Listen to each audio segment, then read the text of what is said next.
thank you, everyone, for coming here to share our celebration with my father. My cousin, my father's sister, his daughter has come here all the way, and other family members aren't here. It's just simply too tender a time for them to attend, so our apologies that they can't be here to share this with you. But please know we all greatly appreciate you being here. I'm going to have a few family members speak here about my father, and this is Finnegan. This is my father's great joy. He is his first great-grandson, and he is our light and hope. So enjoy whatever he does today. We don't know what he's going to do. We told his mother, who's really loves the well-behaved child in public, that we're all, he's allowed today. He'll be fine. We'll all just love him and appreciate his joy. So,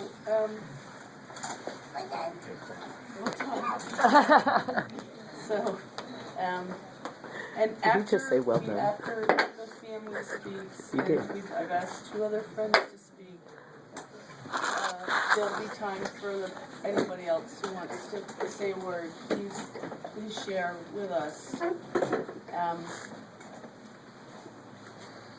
After that, there's going to be a memorial of military honors outside, and we'll go outside and enjoy that. And then we're having my father's favorite meal, meatloaf and mashed potatoes. So please join us with that. And of course it'll finish with cake and ice cream. We always had to have something sweet at the end of a meal.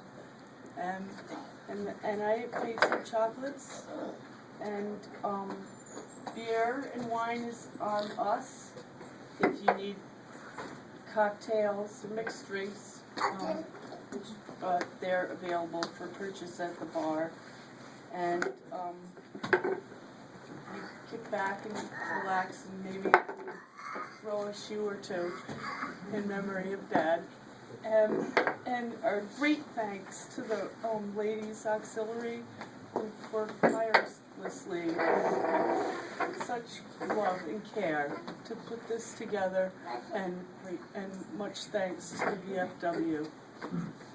So for that, I'm going to ask first my eldest son, Louis Hall, father of Finnegan Edward Roland Hall, to speak to you.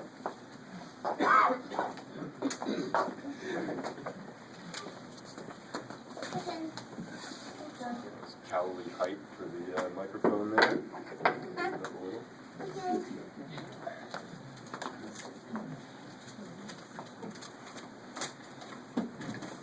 Well, this probably should have been about 1 page, and I'll see how I can do it. It's 4 instead. Thank you everyone for coming here today.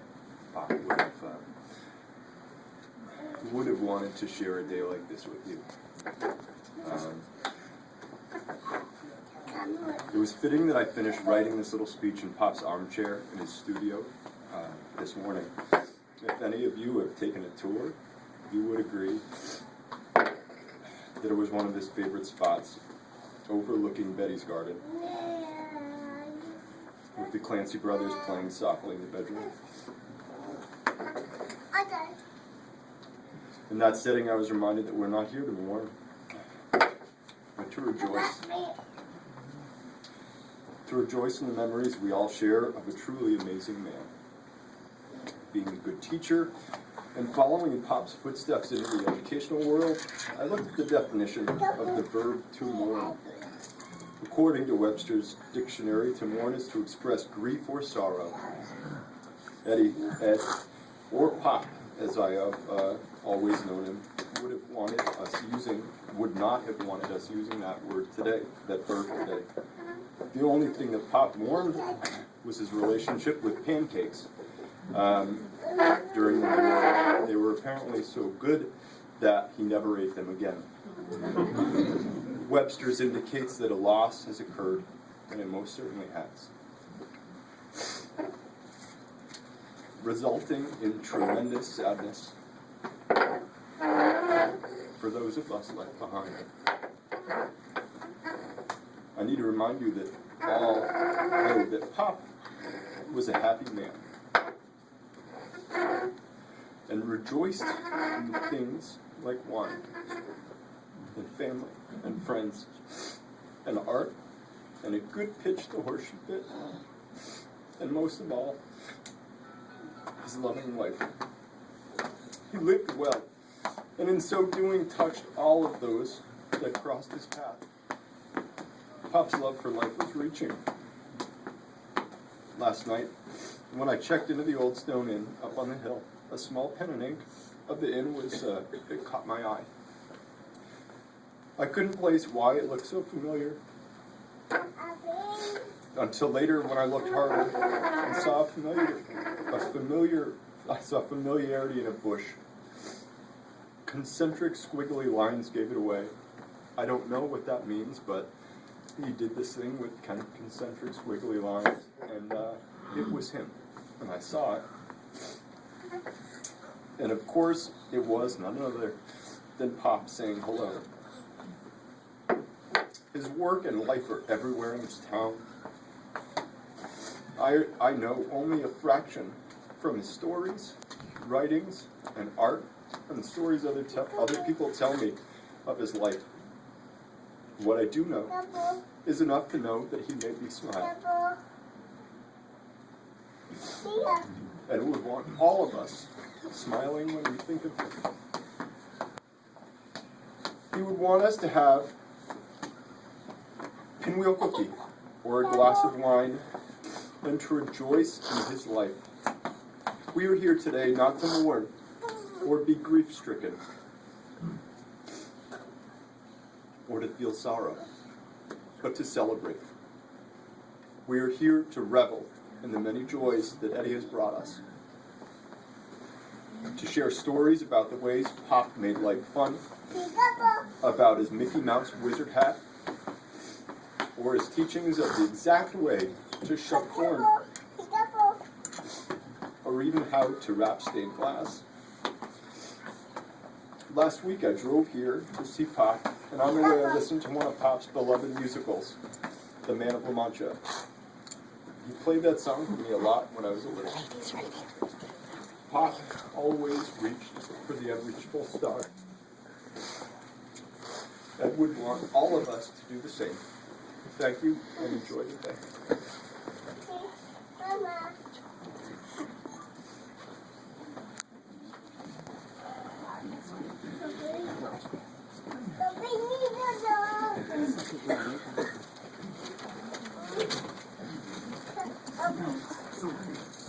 Good morning. I'm the second eldest grandson or grandchild. My name's Brian. I'm one of Kathy's kids.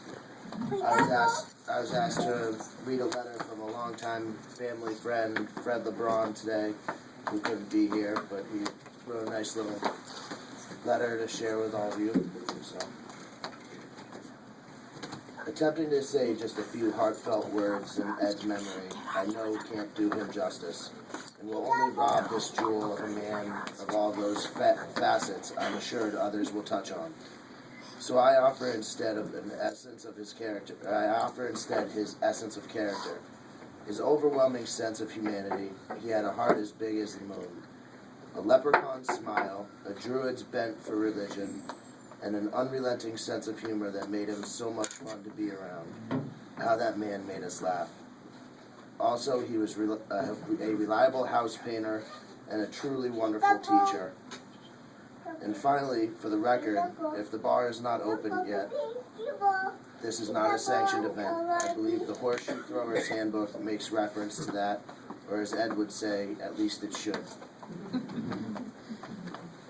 That was the letter from Fred, and on behalf of the grandchildren and the family, I'd like to thank everybody for being here today and showing your support and showing us honor for a great man.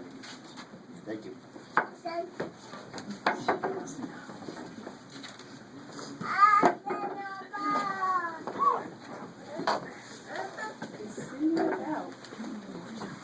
No, that's fine. No, we're fine. I don't know where Mary went. She needs to come back. Oh, there you are. Hi, Ken. Cindy Pollard is a dear family friend and advocate of all vets. So it was most appropriate to ask her for honor tonight. I couldn't hear in the back row. Can you hear me at all? Okay, let's try this. I've not known Betty and Ed for as long as some of you, not since about 1985 when we met, when we had Cindy's Country Kitchen. And that was a small cafe where the Homefront Cafe now sits. We became friends. I'm going to tell you some different stories and memories that I have, other than the art world of Ed's, which I so admire. They talked us into going to Foxwood one time. Do you know what Foxwood is? It's the big casino. Jack and I had never been there before, but we went. And Jack won big. He felt he had his luckiest time in life, and that was it. I think he won $10,000, but Jack said, I don't want anybody in Altamont to know that. And Ed came right back and painted a big sign. Other times when we would visit them in St. Simon's Island, we went out on the boat, which they liked. We'd go out for dinner on the boat and a little bit of slot machines. Jack and I always seemed to get sick, headaches and sick. But we know Betty and Ed liked it, so we would go until we started to win. And then you don't have headaches and you don't get sick anymore, so that's a lesson that we learned also. Another time we also had some fun. We went to Disney World together. Now in Disney World there's a place called Splash Mountain. I'm not a great one for different rides or anything like that. Ed and Betty were daredevils. They're roller coaster buffs, believe it or not. Well, I want to tell you, this Splash Mountain looked like it could have been a roller coaster to me. And I didn't want to go up, and Ed kept saying, there's such artwork up there, Cindy. You will love it. I'm telling you, I really love it. Rare Rabbit is up there. We named all the characters. So I decided I would go up.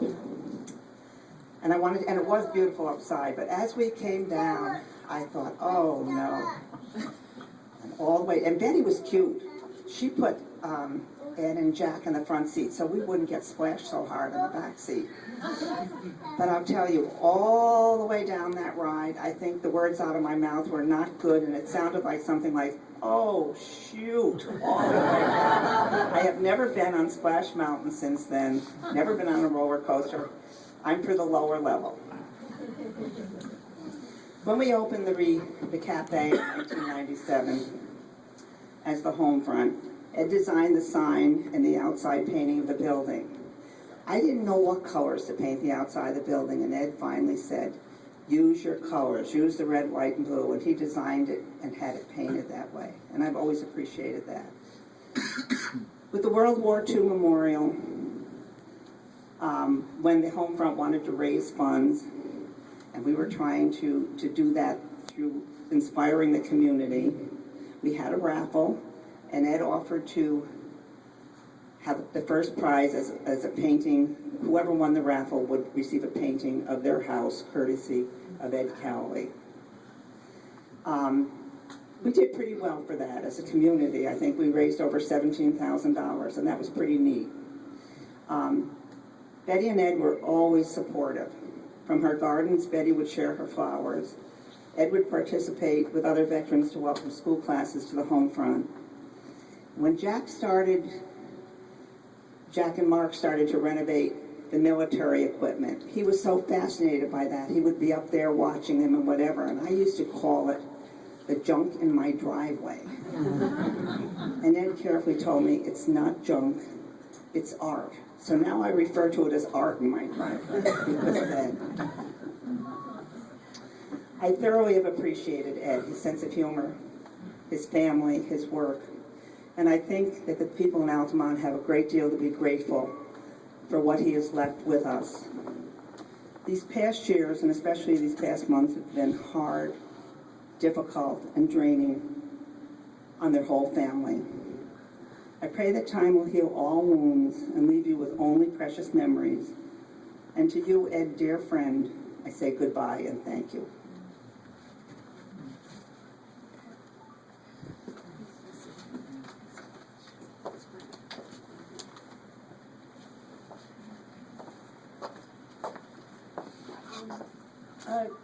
We asked another one of Pop's former students, and she became the chairman or the director of the art gallery as well, to speak.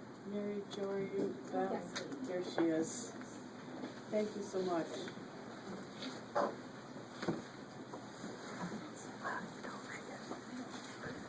As Ed would say, and don't worry, this is longer than it looks.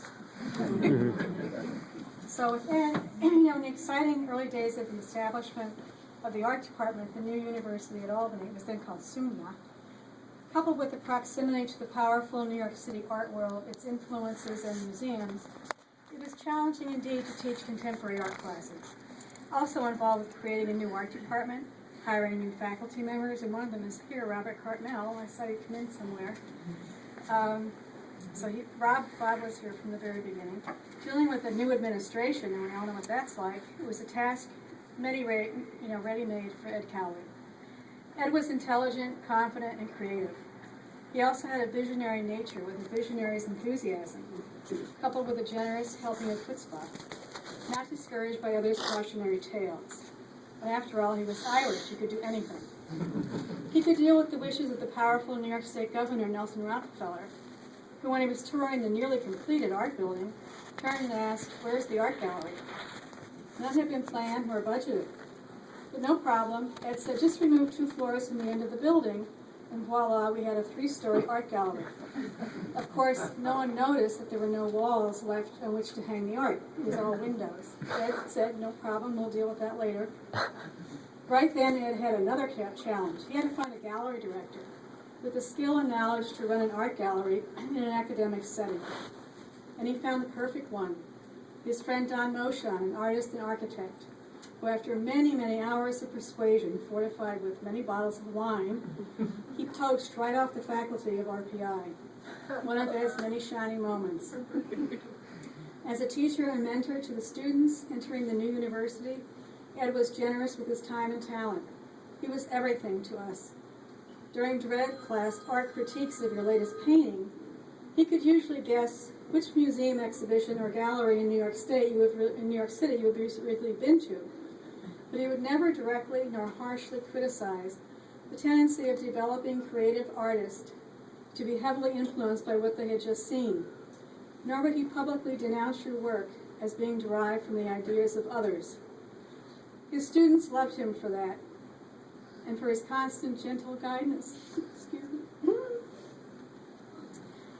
Helping us to find our own inner voice and to use it when expressing your own ideas.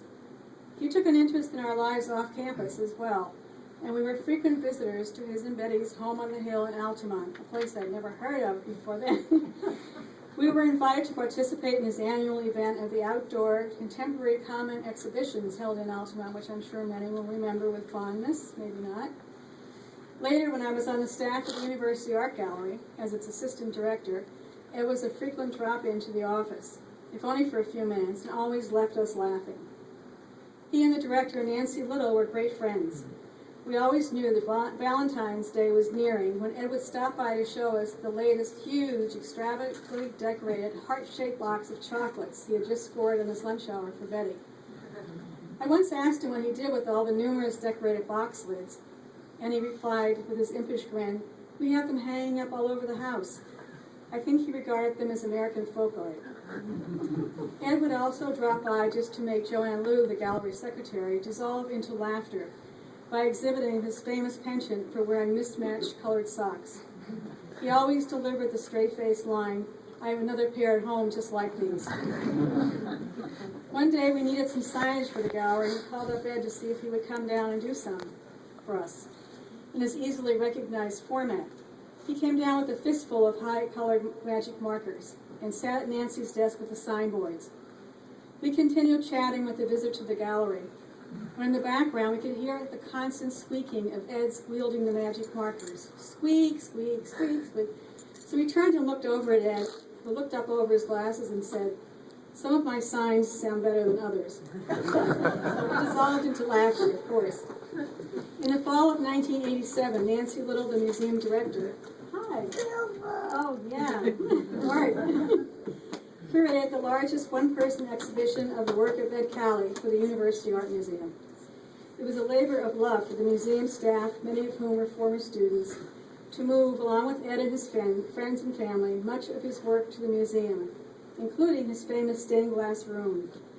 Opening reception plans were made, a special cake was made to look like the university, and large crowds of devoted fans were anticipated for the opening day event. The date? Sunday, October 4th. For those of you not remembering that date, let me read the broadcast news weather report for October 4th.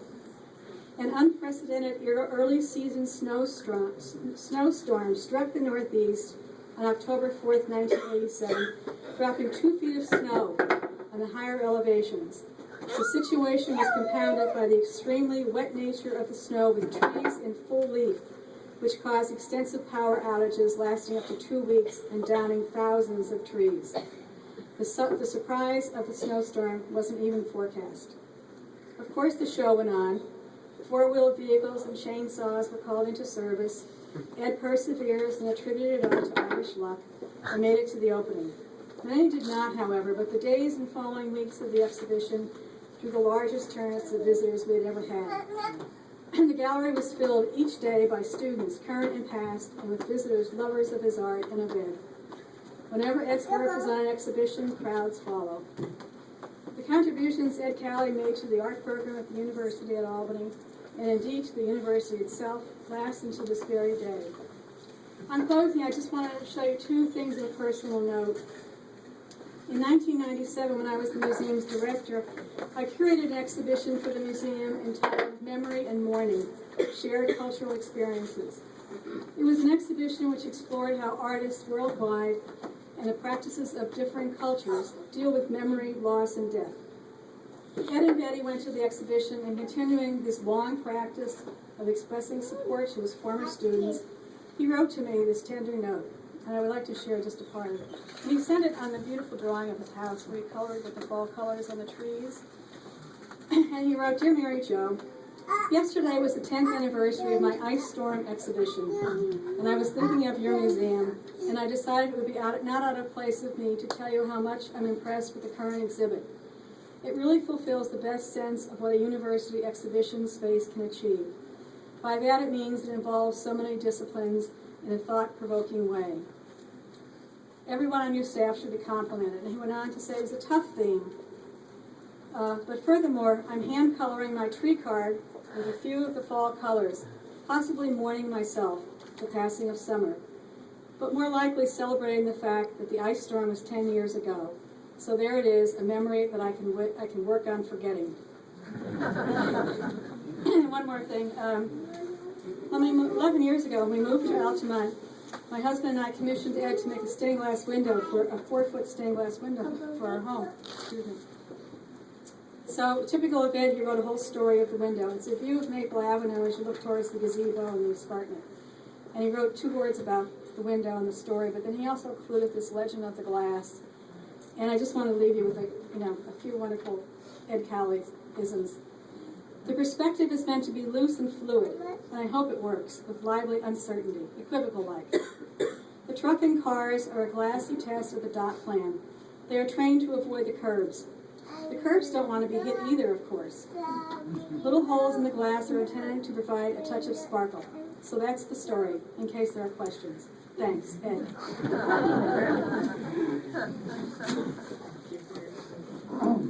Thank you so much. Thank you. That was brilliant.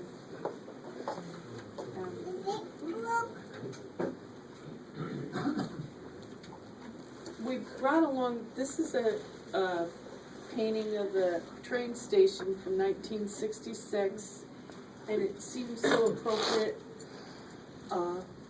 for a number of reasons.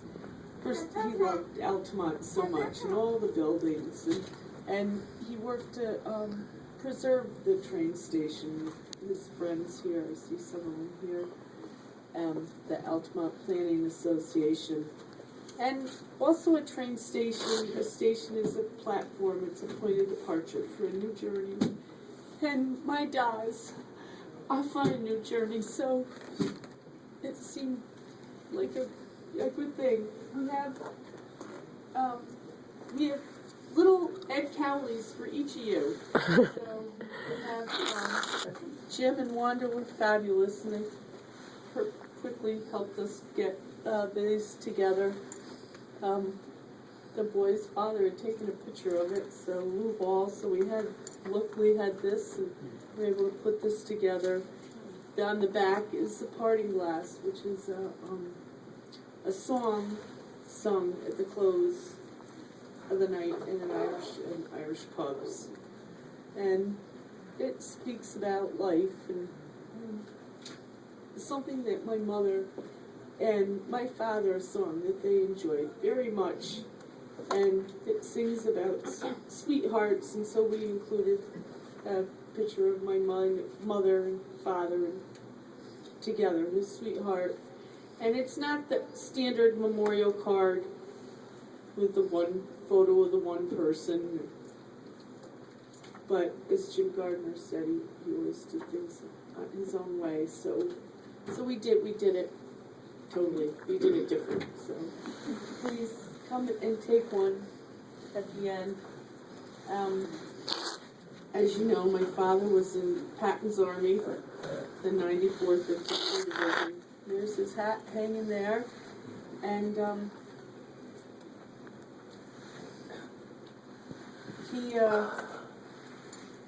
his mother, he wrote home throughout the war, so his mom knew that he was okay. He wrote home on little scraps of paper or anything he could. I believe it's one of the largest collections in the country of letters. It'll eventually be going to the Library of Congress, which is quite an honor. It's where the Declaration of Independence is, so it's in good company. My grandmother also saved a scrapbook and everything he sent home. And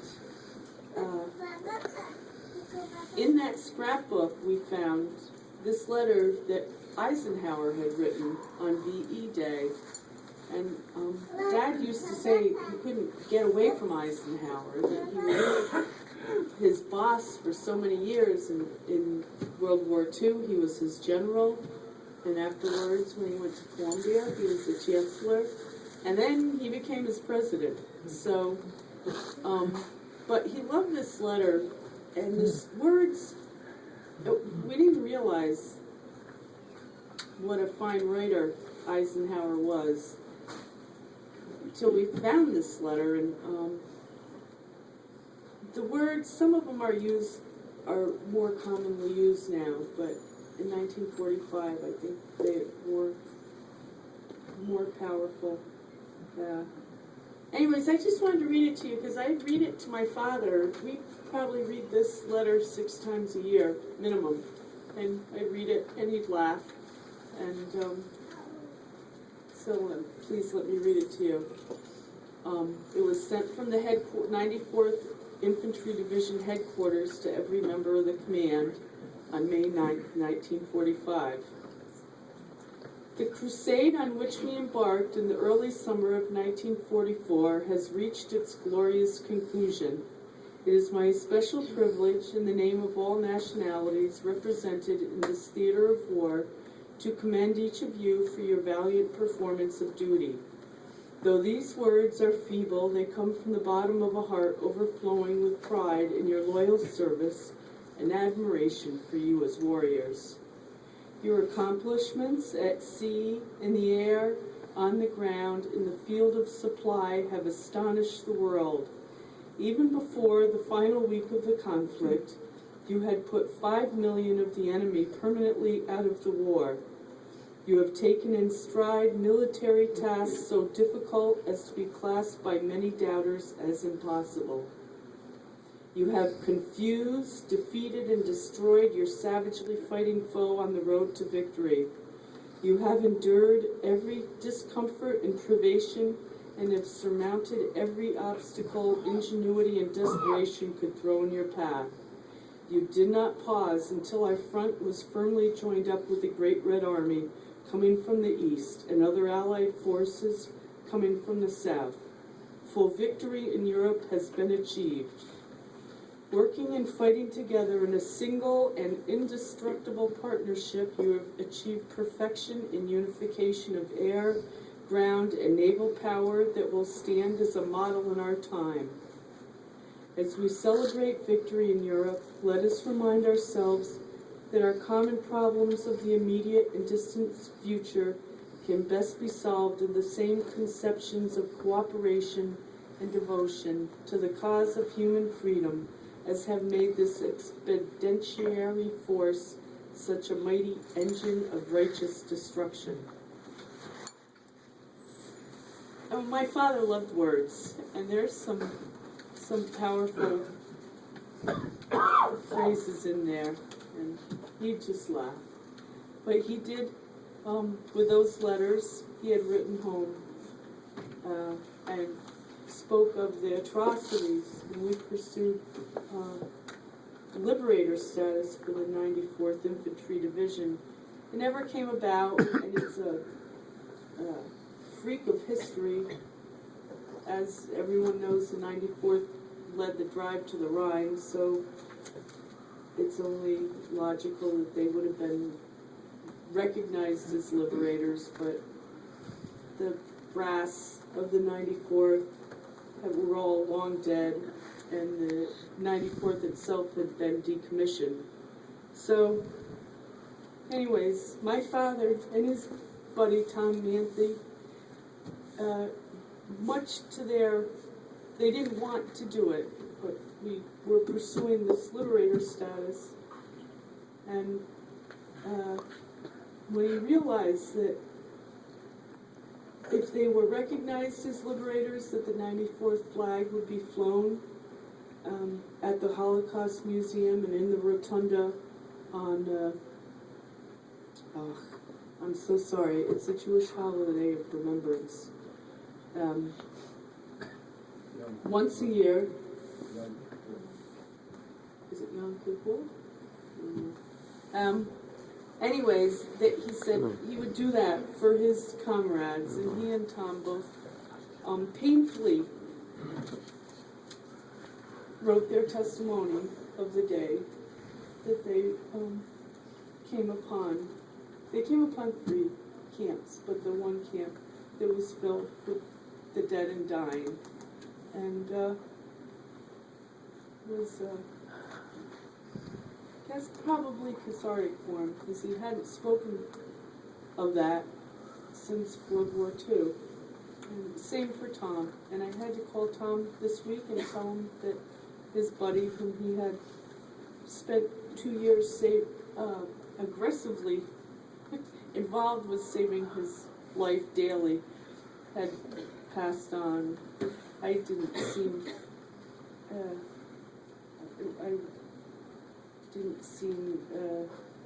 at all.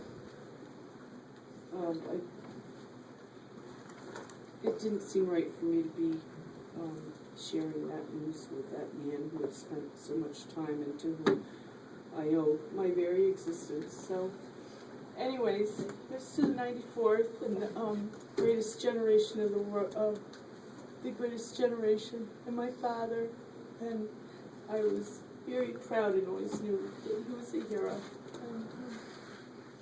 And, thank you. Is there, you said about the honors, what happens outside with the gun salute? Oh, yes. Should we get drinks and go out there and have that I would like happen? to ask if right now we're done with our portion, Oh. and if there's anyone here that would like to say something, please come up, and we'd love to hear from you. Oh, right. Right. Afterwards, after we're gonna we'll be going outside for the military honors. Yeah. And then there'll be the meal afterwards. And please. How about refreshments to get